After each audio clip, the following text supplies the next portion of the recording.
ఈరోజు ఏంటంటే responsibility, discipline వీటి గురించి నేను చెప్పక్కర్లేదు. అసలు వీటికి నాకు చాలా దూరం ఉందనాలి. సర్లే. అంటే ఈ 2 చాలా ఇంపార్టెంట్. ఎస్పెషల్లీ మిడిల్ క్లాస్ పర్సన్‌కి. ఇది ఒక ఇన్‌ఫ్లుయెన్సర్ గానో, లేదా మోటివేటర్ గానో ఈ 2 అసలు కాదు నేను.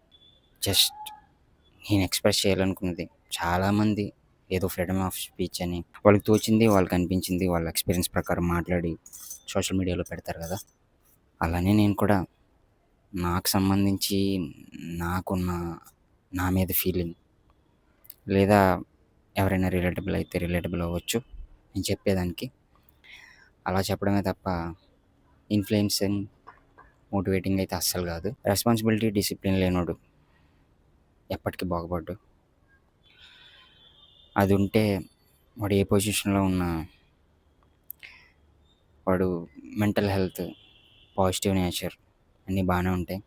అవి 2 లేకుండా కూడా వాడు పాజిటివ్‌గా ఉన్నాడు, మెంటల్ హెల్త్ బావుందనుకుంటే వాడొక భ్రమలో బతికేస్తున్నట్టు అర్థం. నా ప్రకారం చెప్తున్నా. ఈ రెస్పాన్సిబిలిటీ, డిసిప్లిన్ అనేది కొన్ని సంవత్సరాలు నంబర్ కరెక్ట్‌గా తెలుసు గానీ, ఇంత చెప్పాల్సిన అవసరం లేదు.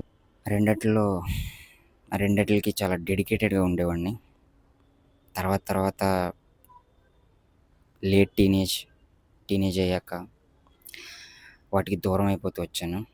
అంటే ముందు అచీవ్ చేసిన కొన్ని ఎడ్యుకేషన్ ప్రకారం ఆ థింగ్స్ వల్ల తెలియకుండానే ఓవర్ కాన్ఫిడెన్స్ ఎక్కువైపోయి, అదే అవగొట్టగలిగాం ఇదంతా అన్న టైపు ఒక బలుపనొచ్చేమో. అందులో ఆ బలుపులో అంతలా ఉంటున్నానని అప్పుడు తెలీదు. అంతా చాలా వరకు చేతులారా కోల్పోయాకే ఇంత బలుపులో ఉన్నామా అనిపిస్తది. ఇది చాలా విషయాలకి వర్తిస్తది. సో, ఫైనల్‌గా నేను చెప్పేదేంటంటే డిసిప్లిన్‌గా, రెస్పాన్సిబిలిటీగా ఉంటే చాలా విధాలుగా మంచి జరుగుతది. నీకు నీ అంతట కూడా మంచి జరుగుతది. రెండిట్లికి దూరంగా ఉంటే ఎప్పటికీ ఎదగలేం ఖచ్చితంగా. Most of the middle class వాళ్ళకిది సూట్ అవుతది. డబ్బున్నోళ్ళ సంగతి నాకు తెలీదు. సో, ఇంతే.